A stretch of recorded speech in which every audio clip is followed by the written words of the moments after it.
They do in a certain way. They will view you as either the villain of great change, and change is hard, right? The other aspect that they could look at you is, oh my gosh, here's our savior. He's going to make everything a-okay immediately. And both of those expectations actually kind of suck, right? Welcome to the Disgruntled PM Podcast, your weekly therapy session for the chaotic world of project management, transforming daily frustrations into real action. Welcome, everybody. I'm Trevor, the Disgruntled PM, joined today by Ben Chan.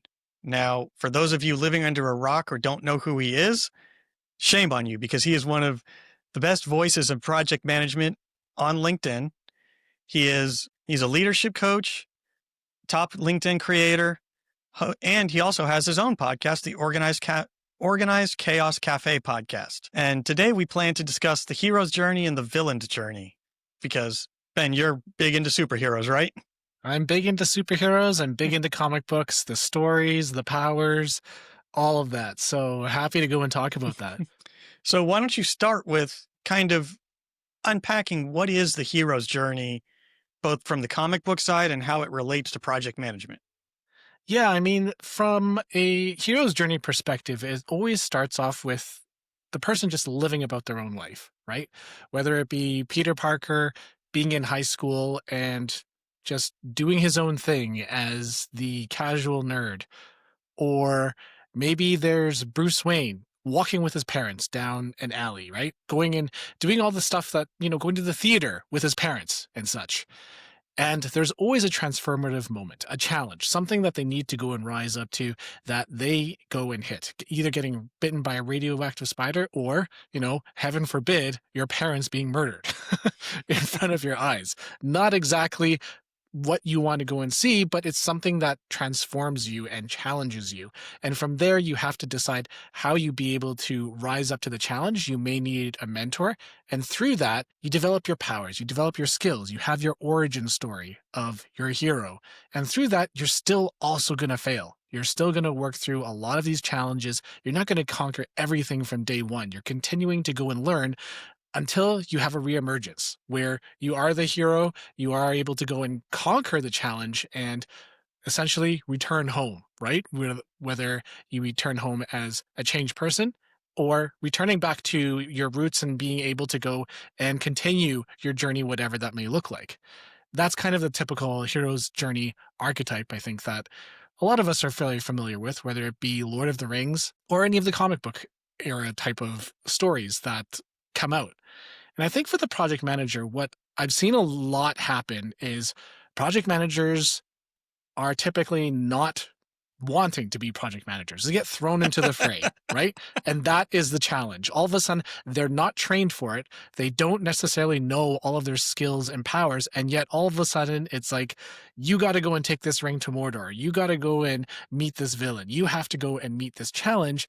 And they feel ill prepared.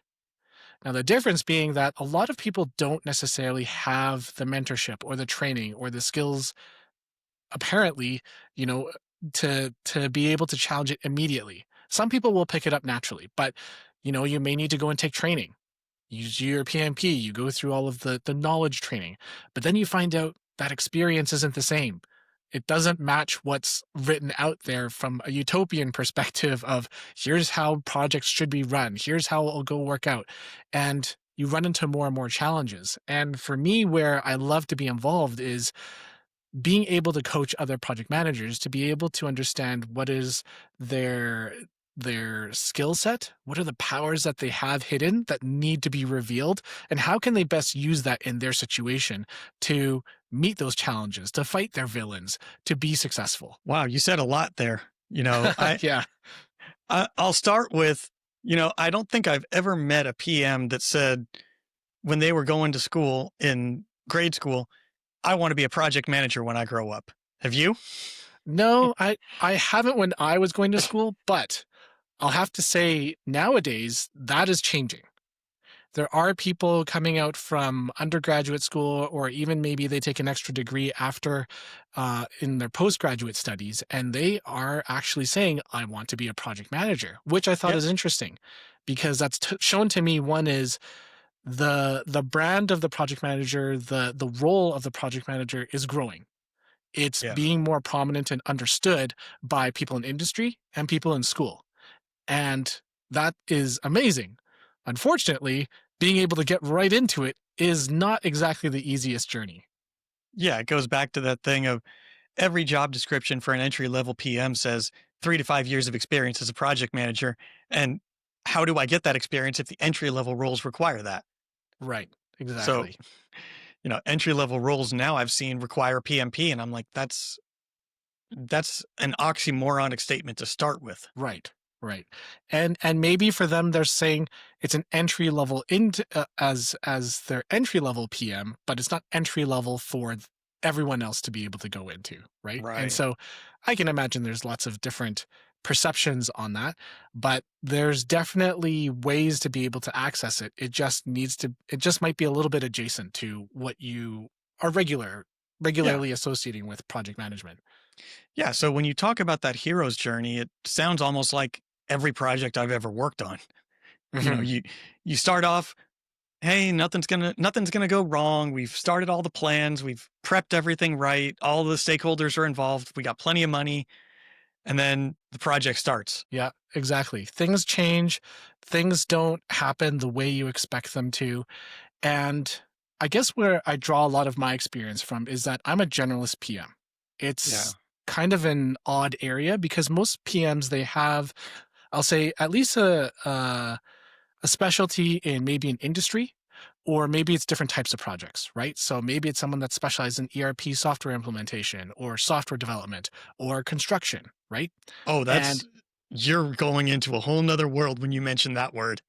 yeah, and even then, within different industries, it'd say, "Hey, I'm specifically work inside of oil and gas, in energy, or software, or startups, or fintech, whatever it might be." Right? There's all of these verticals and horizontals that are associated with people being a PM, and for me, oddly enough, I kind of thrive in being able to jump from a lot of different industries, a lot of different type of projects, and that's through, I guess, luck of the draw of my management consulting career, where I have had exposure to many different industries, many different types of projects.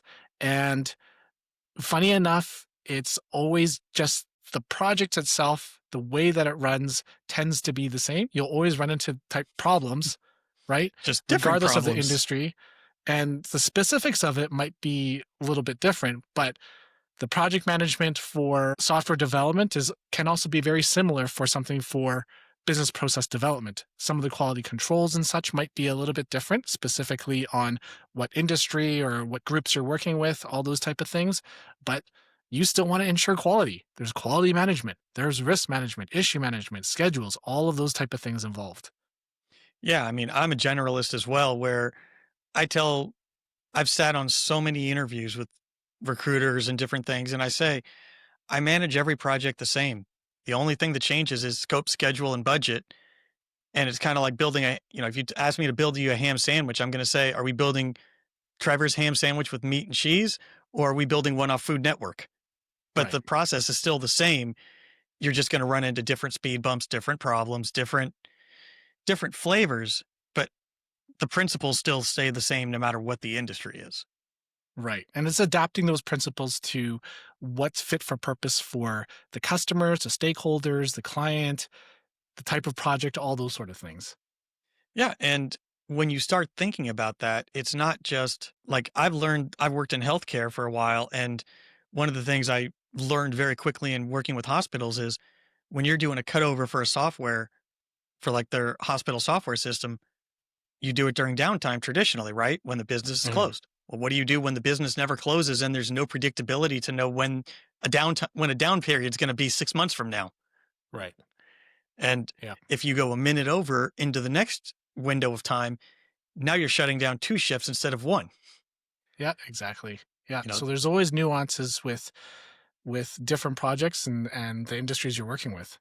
Yeah, so Going back to that hero's journey type of thing, how did you kind of come up with this? Like, I know you do a lot of, you're into comics and that kind of stuff, but how did you kind of come up with the correlation to project management? I think part of it was I've done a lot of work as a rescue project manager as well, where projects are on fire, they're in the dumpster, and they say, "Hey, Ben, come and solve it. Come and help us fix it." And I've had to quote unquote act as the hero to be able to lift everyone up, fix all the different problems, try and get everything from a -10 to a 10 out of 10, which is hard. It's a little bit stressful. And what really got me thinking about it was, where was the support for that previous project manager before? Why aren't they able to go and execute it? Because arguably they have all the expertise more than I do, right? To be able to go and deliver. And for me, then it kind of got me thinking of like, it feels like every comic book story of the heroes put into a tough situation. Something is happening and they need to find a way out of it.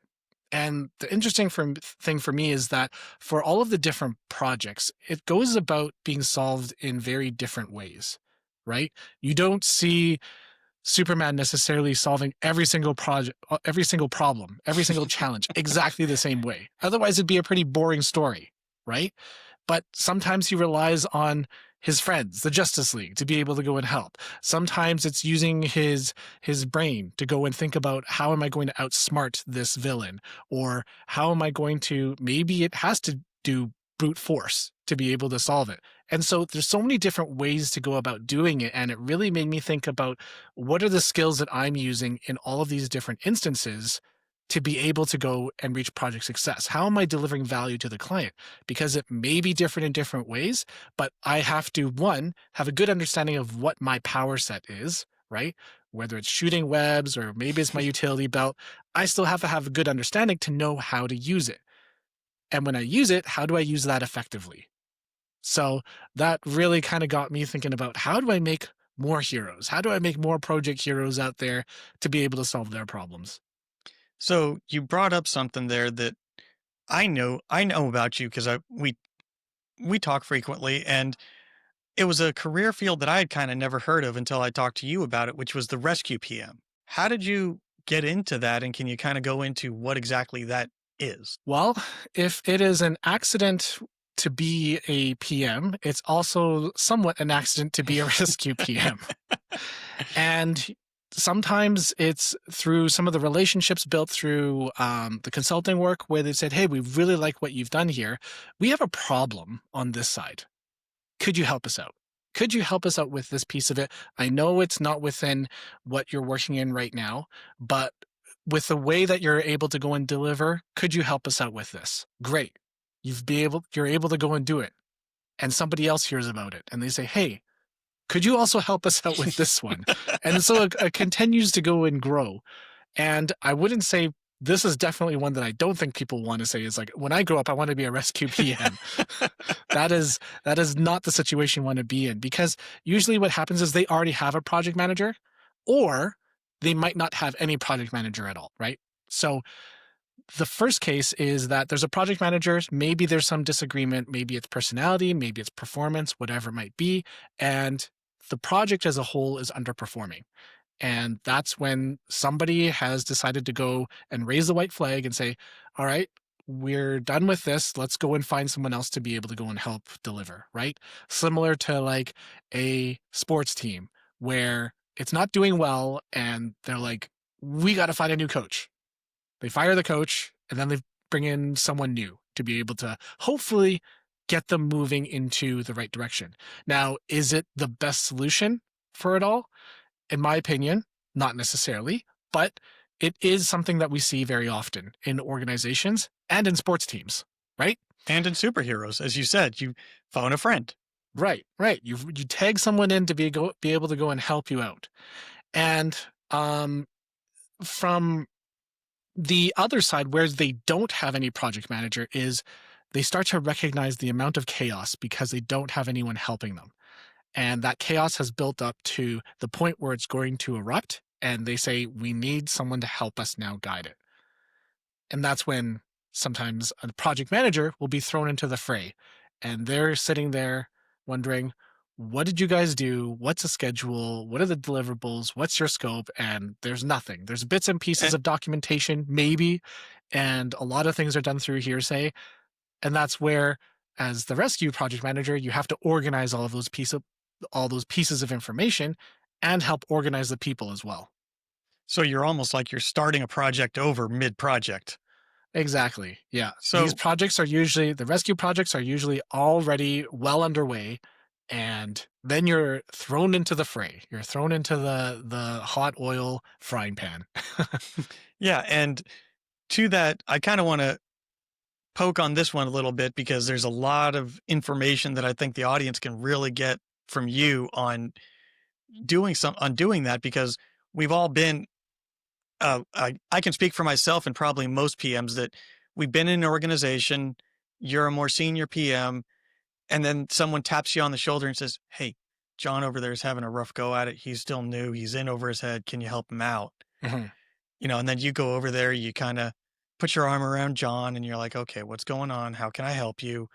You kind of mentor him, but you're not taking over. Right. When you when you're told to take over, you introduce all kinds of new nuggets of terror in a way because as a rescue PM, you're coming in and you're the outsider, you're the stranger coming in and everyone just look at you like you're the villain now? They do in a certain way. They will view you as either the villain of great change, and change is hard, right? The other aspect that they could look at you is, oh my gosh, here's our savior. He's going to make everything a okay immediately. And both of those expectations actually kind of suck, Yeah. right? You're either going to underdeliver on what their expectations are of what you're going to do as the quote unquote hero, or you're going to be fighting against them where they think you're the villain while you're trying to go and help them. Yeah. And I mean, neither one of those is a winning proposition for you as a PM. And that's kind of the PM's role in an everyday project is you're one or the other usually depending on who's looking at you. But Right. when you're a contractor, it's 10 times more magnified because you don't work for that company. You're building relationships with everybody, but you're not going to be hanging out and drinking with them or going out to dinner with them and celebrating after the project's over because they're like, "Oh, he's a hired gun. He's moving on." You could think that, but I actually tend to find myself actually fairly well integrated with the teams. Really? Yeah. Um, because I think those type of labels and maybe that mentality can be detrimental to team culture, right? Where I want them to not necessarily view me as the hero or the villain, but I need to be seen as one of them to then help them develop their superpowers, to help them discover how they can go and work together. And so, even though, yes, I'll be brought in as a contractor, as a consultant, I tend to find I do have fairly good relationships with people, and we build a team culture where we're not focused on necessarily our titles, but what are we doing? What are we doing to help each other out? What are we doing to be able to go and and move the project forward together in a positive way?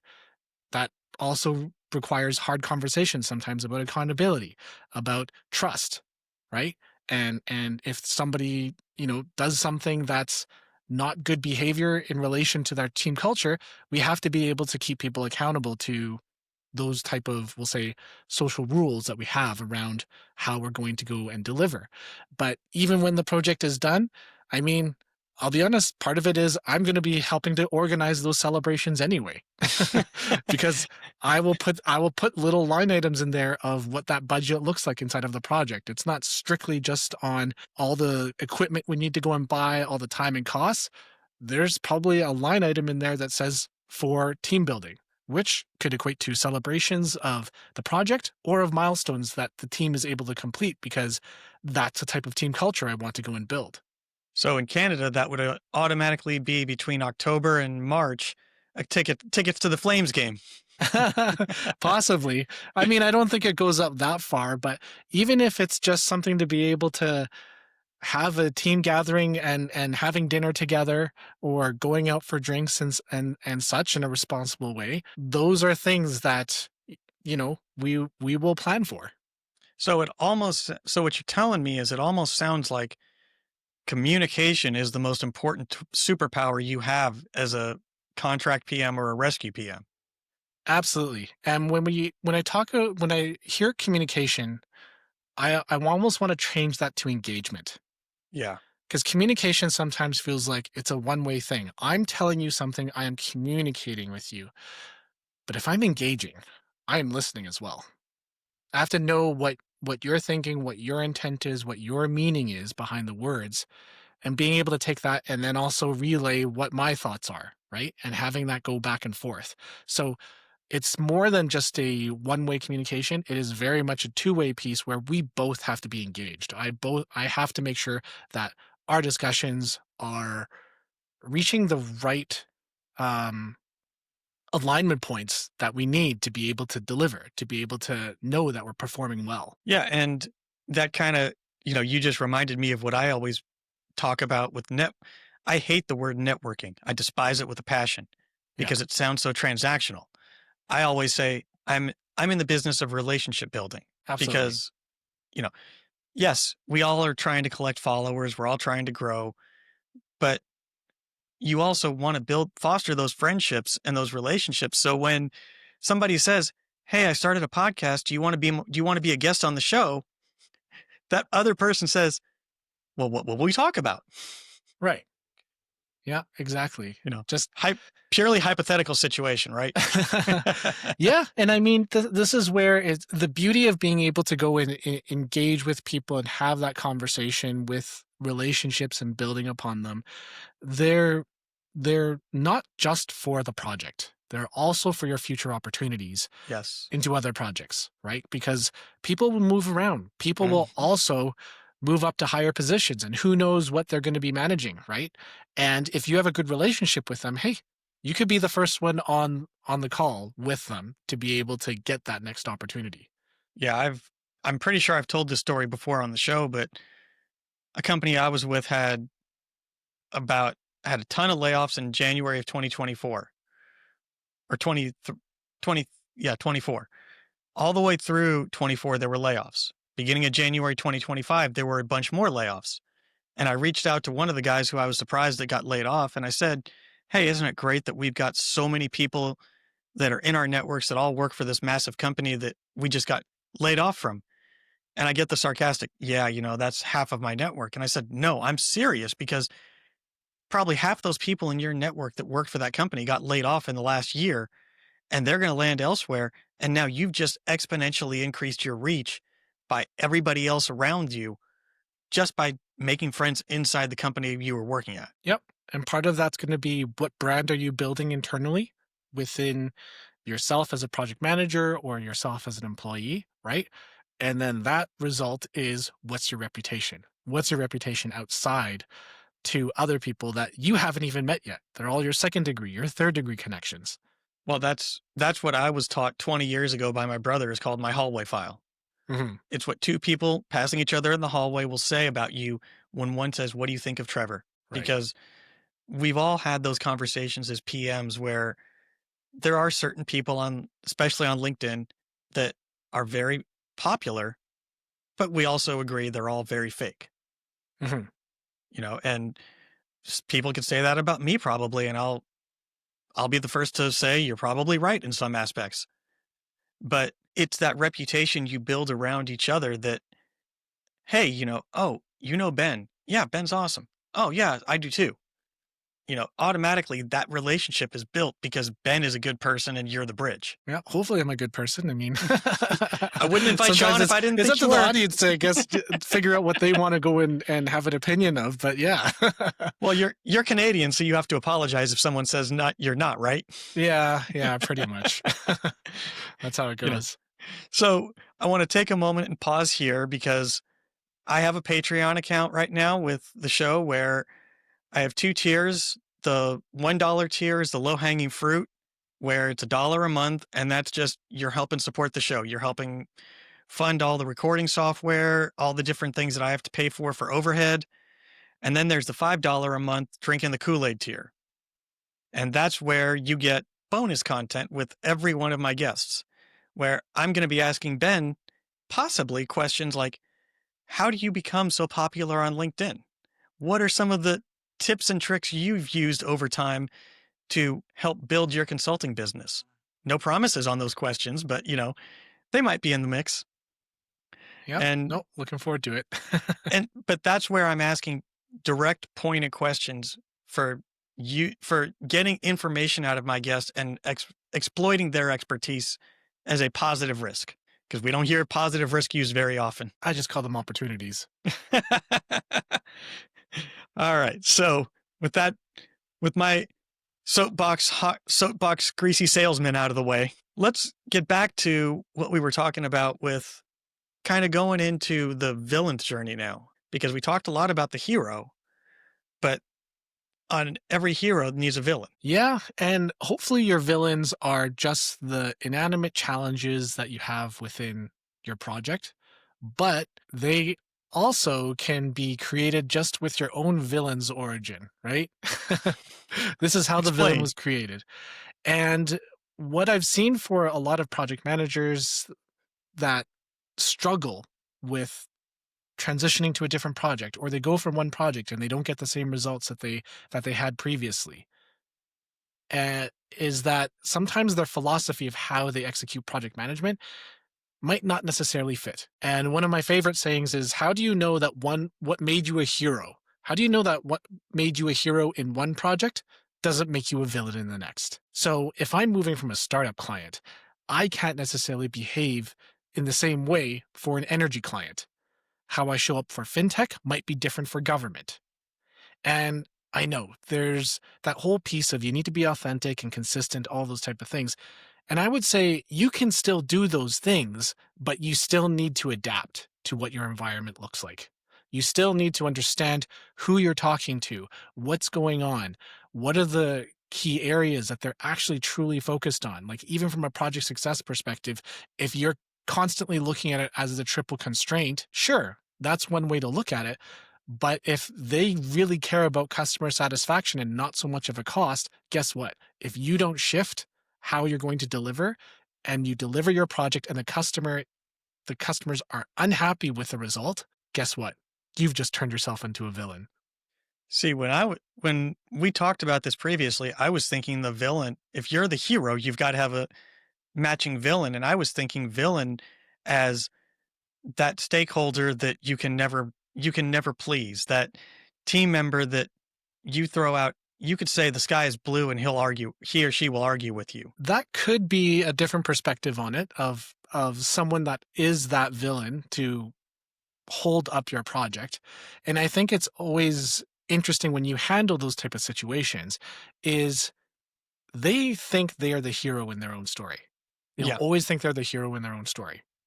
So whatever they're doing that may be antagonizing you, and for all intents and purposes, pissing you off with Well, with what they're doing against your project, right?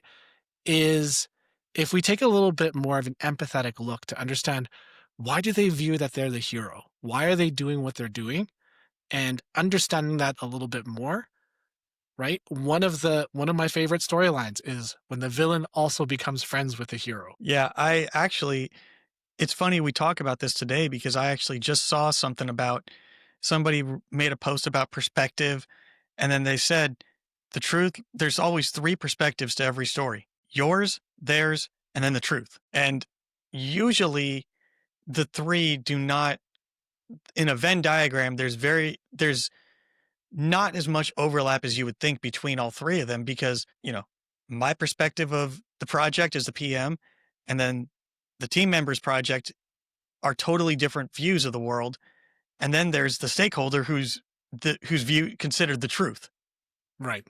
Right. So there's three entirely different perspectives from three entirely different seats. And that's absolutely true. And so that's where I think for us as project managers, as project leaders, it can be up to us to be able to go and step back a little bit and try and see everyone's perspective And that's sometimes really hard because that means to an extent you have to let go of your ego. Oh, yeah. You have to be like, you know what? I may not necessarily know what's going on. I need to spend a little bit more time to understand and not necessarily judge or provide my opinion immediately. I need to go and step back and see, what does that full picture look like? And that's a development of self-awareness, right? So you have to be able to go and recognize that and say, the ego is not going to be where I'm centering all of my conversation, all of my energy. I don't need to focus on being right. Yeah. And to bring it back to the theme of the show, where does the hero turn? How does the hero turn into the villain? And that's usually the Achilles heel. The weakness overpowers the strengths. That's why it's called an Achilles heel, is because of Achilles. Right. That was his Yep. weakness. Yep. And we as PMs, we come into these roles and we're given a lot of latitude, a lot of power, but not a lot of authority. Yep. And so I think when you walk through that journey, and how I see a lot of them becoming villains, is you don't adapt. That's Yeah. probably the biggest thing. Between not adapting and recognizing what your environment is, it can get you in a lot of trouble very quickly. I was in one project one time. I was working as the change manager on the project, and the PM on the project was very old school, right? He's probably ready to retire and had kind of the old, I don't know how to describe it. It's kind of like the old 60s style of management of like, yeah, we're Mad just going to Men. go and do this, do what I say. I know what's going on. We don't need to go and do that. That's a waste of time. That type of talk, right? Hmm. The organization at that time was going through an organizational change. People were moving around, different executives were shifted around to different positions and whatnot. And we were having a project meeting with different people that we've haven't met before because of some of these organizational changes. But here is our meeting. And the PM went around the room going, I know you, I know you, I know you, I don't know you. What are you doing here? And the guy turned around and looked at him and said, I'm the executive sponsor. Who the hell are you? Yeah, He did not last long. that reminds me of, I can't remember what company it was, but it was a major company, and there was a PM up there giving this brief to like a whole room full of people about a project, and the PM was up there and he was complaining, or he said something about, yeah, I need to put in this change request. In 6 to 8 weeks, we'll have it reviewed. It'll go to the review board. Like, he goes through the whole process. And then at the end, he wraps up his thing. He's walking out. Person standing in the back of the room, really nice suit, grabs the PM and is like, talk to me about this process. Is this real? Is this really what's going on? And he's like, Mhm. yeah, it's a miserable thing. And he kind of blew off the guy because he was like, you're just whatever. Turns out it was the CEO of the company who had no idea that that this is why his projects were being held up. And we talk about stuff in meetings all the time. And it's like, I actually just, once again, going back to LinkedIn, I saw this yesterday. Someone posted, he he's a friend of both of ours. He posted about, he was in a meeting with like 300 people on a call, and somebody came off mute, didn't realize they were off mute, and said, this is a meeting that could have been an email. Right. And he's like, how would you handle that? And I commented and I said, hey, what I would do is I would have stopped the meeting. I would have asked that person a very pointed question to make sure everybody knows they weren't paying attention. And then I would ask, explain to me why you think this meeting is a waste of time, and have a conversation about it, and then wrap that up in a lessons learned, saying, by the way, this is a very important lesson that I'm showing you right now, about knowing the status of your microphone on meetings, because we could have avoided all of this if he had just kept his mic on mute. Yeah. Yeah. There's definitely different ways to go and do about it. I'm not sure exactly what I would do. I mean, I'm a little bit of a jokester, so I might have made a comment around, well, the reason why we're having this meeting is because no one's reading their email. So, Yeah, and then but just continue on. Who knows? I mean, there's no right answer to that, but Yeah. there is a right answer, and it's called not humiliating anybody in a meeting. It's finding a way to broach the topic that it was, address the situation as it is, and then move on with somewhat of a smooth professional transition, then just say, "Oh, Steve thinks this is a waste of time," Yeah. you know, Yeah. and I think that's a great place to stop unless you've got something that you want to wrap up with on the hero and villain's journey. I think overall, it's just that I know a lot of project managers out there struggle and they feel like they're alone. And I just want to say that no, there's help out there for you. There's Yes. communities, there's people like me that want to be able to go and help elevate how you deliver, how you think, how you can move forward with clarity, not just in a generic way, but helping you tactically be able to go and figure out what are your superpowers, to figure out Yeah. how you can use them effectively, to understand how do you use those for good. And to your point, one of the things to focus on, there's a lot of focus on leveling up your weaknesses. And I've had to do a lot of reading about this for different classes I'm in. And yes, you do want to acknowledge your weaknesses, but to your point about your superpowers, use them, strengthen them. You're going to get more bang for your buck focusing on what you know, what you're already good at, and leveling that up to a, if you're at an 8 in conversation, work on learning how to interview people, work on learning how to talk to people to get that up to a 10 rather than if you're bad with Excel, where's your ROI on your trade off there? Because if you can talk to people, you might be able to talk someone into doing the Excel sheet for you rather than having to do it yourself. Exactly. And if and then I guess the other item that might be a caveat to what you're saying is if you find that it really is something you need to go and build for your long game and Yeah, it is a weakness, then by all means build it all up. But it absolutely. needs to be within the context of what do you view as success? Where do you Yeah, want to go? exactly. And so with that, I have I always select a personalized question for my guests. All right. And since you're Canadian, this one is one that you are uniquely qualified to answer. Uh-oh. So, poutine. Right. First of all, can you explain to the non Canadian listeners what poutine is? Fries, cheese curds, gravy. Yes. Now, in just like in America and every other part of the world, everyone thinks just because it can be done, it should be done.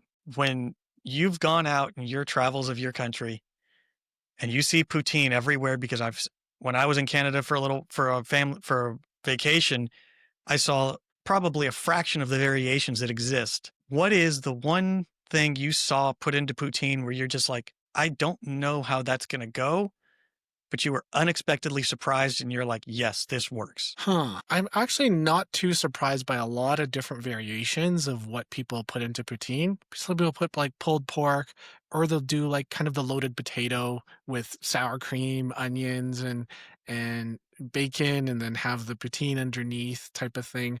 And there's even variations where they have it with Indian flavors, like a butter chicken poutine and whatnot. And I'd say most of them that I put out haven't been completely crazy. But at the same time, Well, we're going to get to that's the next question. okay, But as far as, one of the things that you just looked at and you were like, I got to try that because individually it sounds good, but and it was surprised you. I kind of disappoint you with this answer in that I actually don't know. I haven't really been saw any of them that have surprised me enough that says those should not go together. Okay. Most everything has been good with cheese, with gravy, And with fries. fries. I'm like, I don't know how you're really going to go and mess it up unless maybe even some of the we'll say quote unquote dessert poutines where it's just using something else, they always tend to seem to work out to an extent. It's just a matter of how good they actually are. And what's the one topping you've seen where you just look at that and go, "Wh- what what possessed you to think of that to put those combinations together?" Specifically for poutine or for food in For general? well, we'll start with poutine and then we can move into food in general. Yeah, poutine, I would say something like cream cheese. It's always kind of odd to me when Ugh, I've with sometimes gravy? seen that very oddly, just some people experimenting it and such. But yeah, that's probably the craziest one Hmm. I've seen that I'm like, maybe not, but you know. we'll see. I wouldn't say it was great, but Now, as far as food. this is probably in Japan. Looking at the different sushis that they had at Kura, which is almost like a Mhm. franchise bullet train type of serving on sushi. And they had one of a nigiri with shrimp, strawberries, and cream cheese. So it all goes back to cream cheese for you. Yeah, it just I don't love it. It always kind of goes, "Are you sure?" I'm not sure. Yeah, but on bagels with lox and stuff, that's totally cool. Outside of that or on like cream cheese, icing and such, those are all great. Start adding it to other things, I'm like, maybe not. Low chicken dip. That's okay, I suppose. I'm All Chinese, I right. don't know, I'll eat most anything. All right. So thank you for being a guest. Now is the time when I want to hand the floor over to you. Tell the audience where they can find you, what you want them to follow you on, know about you, everything else. Sure, absolutely. So you can find me on LinkedIn as PM Coach Ben, or you can look up my name, Benjamin Chan, and you can look me up as the project leadership coach, helping other project managers be leaders. You can also find me on www.climbconsulting.ca. That's CLYMB consulting.ca. And really, for me, if you're looking for a way to go and level up, to be able to go and address your challenges or elevate yourself within your career right now, and you're already inside of a PM job, maybe you already have your PMP, whatnot, and you're struggling, you're looking for a way forward, go and reach out to me, and I'd love to go and talk to you. I don't necessarily focus on getting your PMP or finding your No, PM job or getting your no. transition. I'm here to help you play the long game. I'm here to help you understand your superpowers, amp them up, and get you to an area where you'll be successful not only in the project that you're in right now, but also for your career in the long term. Now, I'm going to ask probably an uncomfortable question because we've talked about Sure. having tough conversations, but Yes. for the audience, and so we preserve your time, are you offering these services as a fee based or as voluntary mentorship kind of thing? Yeah, no, this is fee based. I am going to be Okay. launching a group program in January where people who want to go and join with having a boot camp intensive on information and knowledge first as an introductory piece, as well as your own self assessment of what your power skills are inside of project leadership and project management look like. And that is coupled with coaching sessions, group coaching sessions to be able to talk about what are your real world problems? How do we use that context to be able to figure out how you navigate them and build towards your larger objectives and goals for your life and for your career? Yeah, because I just wanted to make sure that we made that clear for the audience so you didn't get 500 messages saying, "Hey Ben, can you help me?" And you're like having to have that uncomfortable conversation with every one of them of he- That's sale all right. of pitch slapping everybody. No, I'd prefer not to pitch slap, but if this is really people for looking and understanding how they can improve themselves and looking at it as an investment. Yes. And that's part of the reason that I do the Patreon is because I've got the fortunate access to a lot of great minds both in the project management space and other fields, and I want to offer that service, but I also, we all got to eat, we all got to pay bills somehow. Absolutely. So, Thanks, Trevor. yeah, and make sure you like, follow, and subscribe.